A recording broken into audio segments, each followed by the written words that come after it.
డీమార్ట్ లో రెగ్యులర్ గా షాపింగ్ చేసే వాళ్ళు ఎవరైతే ఉన్నారో వాళ్ళందరూ ఫస్ట్ హెల్త్ ఇన్సూరెన్స్ తీసుకోండి.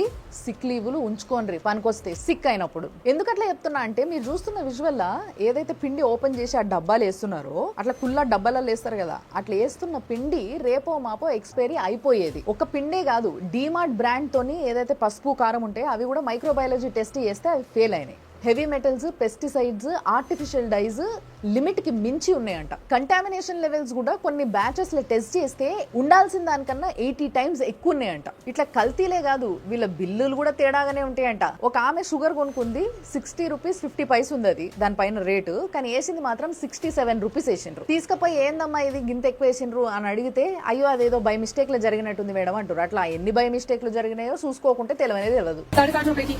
60.5 और यहाँ पे दे रहा है आप 67 की, ऐसा क्यों कर रहे हो?